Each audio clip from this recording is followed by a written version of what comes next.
ویل سوي د x قیمت پیدا کړئ. دلته دوه نامساوات لرو. لومړی 5x منفي 3 باید کوچنی وي له 12 نه او دوهم نامساوات 4x مثبت 1 باید لوی وي له 25 نه. دلته تاسې د او کلمه ګورئ. او یعنې په دې معنا چې د x لپاره باید ټول هغه قیمتونه پیدا کړو چې د دواړو نامساواتو ته سم وي یا هم د دواړو نامساواتو کې صدق وکړي. زه راځم پیل د دې لومړي نامساواتو نه کوم. ویل سوي دي چې 5x منفي 3 باید کوچنی وي له 12 نه. د دې لپاره چې x یوازې سي دواړه خوا د نامساواتو سره باید 3 جمع سي. دا خوا هم مثبت 3 او دا خوا هم مثبت 3. دا خوا د نامساواتو دلته پاتې کیږي 5x دا منفي 3 له مثبت 3 سره خلاصیږي. د مساواتو علامه هم په خپل حالت دلته دا مساوي کیږي له 15 سره. اوس باید دواړه خوا د نامساواتو په 15 ویشو ترڅو د x ضریب له منځه لاړ سي او x یوازې سي. دلته دا له د سره خلاصیږي. x باید کوچنی وي له 100 څخه 15 په 15 ویشل سي 3. نو دلته موږ د x قیمت د لومړي نامساواتو لپاره پیدا کړئ. x باید له 3 کوچنی وي او دوهم نامساواتو کې ویل سوي چې 4x مثبت 1 4x مثبت 1 باید لوی وي له 25 نه.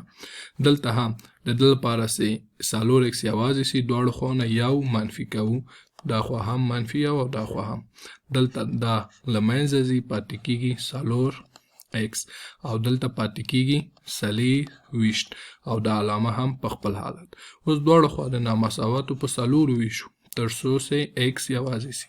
دلته 4 سره له منځه ځي پاتې کیږي x او دلته 4 سه په 4 وویشل سي 6 علامه هم په خپل حالت. نو دلته مو د x د قیمتو حالت هم پیدا کړي باید له 6 نه لوی وي. خو په یاد ولرئ دلته موږ او کلمه لرو یعنې چې ټول هغه قیمتونه چې په یو وخت کې دواړو نامساواتو ته سم وي. نو زه غواړم دا تاسو ته د عددونو په یوه کرښه کې وښایم. دا که د عددونو یوه کرښه وي دلته هم 0 وي دلته هم 3 وي او دلته هم 6 وي. اوس لومړی x باید له 3 کوچنی وي. په دې معنا چې یعنې کیڼ خواته ټول عددونه ځکه له 3 کوچنی ټول کیڼ خواته عددونه دي. او دوهم ویل سوي چې x باید له 6 نه لوی وي یعنې خپله 6 هم پکې شامل نه دي. نو دا هم ښی خواته ټول عددونه. اوس دلته وینئ چې دلته په کرښه کې هیڅ داسې یو ساحه نشته چې په دواړو رنګونو موږ رنګ کړي وي. په دې معنا چې یعنې هیڅ داسې قیمت د x لپاره نشته چې په یو وخت کې د دواړو نامساواتو ته سم وي. نو ویلی سو چې دا پوښتنه ځواب نه لري. نو زموږ دا ویډیو هم دلته پای ته رسیږي.